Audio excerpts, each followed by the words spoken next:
kailangan nating umibig. Ang paggawa ng alagad ay trabaho ng pag-ibig.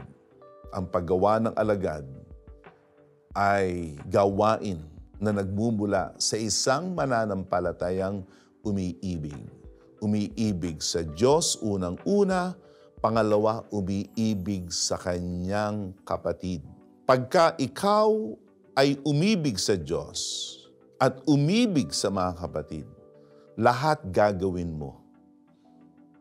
Lahat pagtitiisan mo.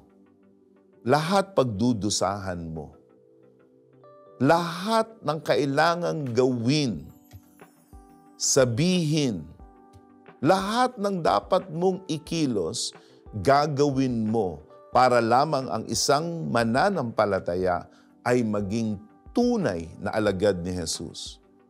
Ang lahat ng iyan ay nagmumula sa pag-ibig. Ito ang pinakamakapangyarihang paraan na paggawa ng alagad.